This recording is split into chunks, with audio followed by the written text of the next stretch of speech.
ಚಳ್ಳಕೆರೆ ನಗರದ ಆರಾಧ್ಯ ದೈವ ಶ್ರೀ ವೀರಭದ್ರಸ್ವಾಮಿ ಜಾತ್ರೆಯಲ್ಲಿ ರಥೋತ್ಸವಕ್ಕೂ ಮುನ್ನ ಬಾವುಟವನ್ನು ಹರಾಜಾಕುವ ಸಂಪ್ರದಾಯ ಪುರಾತನ ಕಾಲದಿಂದಲೂ ನಡೆದುಕೊಂಡು ಬಂದಿದೆ.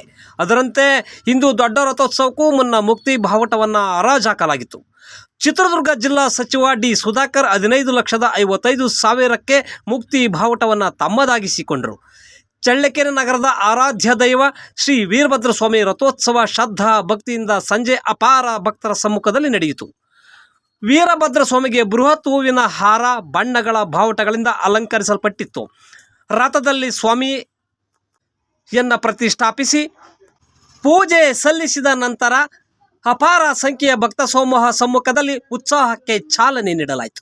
ರಥದ ಬೀದಿಯಲ್ಲಿ ಗಾಂಭೀರ್ಯದಿಂದ ಹೊರಟ ತೇರಿನ ಮುಂಭಾಗದ ಮಂಗಳ ವಾದ್ಯಗಳು, ಕರಡಿ ಮಜಲು, ನಂದಿಕೋಲು, ಕೋಲಾಟ ಮತ್ತಿತರ ಜಾನಪದ ಕಲಾ ತಂಡಗಳು ಜಾತ್ರೆಗೆ ಸಾಥ್ ನೀಡಿದವು. ಭಕ್ತಿ ಸಮೂಹ ಸ್ವಾಮಿಗೆ ಜಯಂಕಾರ, ಸೂರಬೆಲ್ಲ, ಮೆಣಸು, ಬಾಳೆಹಣ್ಣುಗಳನ್ನು ತೇರಿಗೆ ಎಸೆಯುವ ಮೂಲಕ ತಮ್ಮ ಹರಕೆ ಅರ್ಪಿಸಿ ಪುನೀತ ಭಾವದೊಂದಿಗೆ ತಮ್ಮ ಭಕ್ತಿಯನ್ನು ಸಮರ್ಪಿಸಿದ ದೃಶ್ಯ ಕಂಡು ಬಂದಿತು.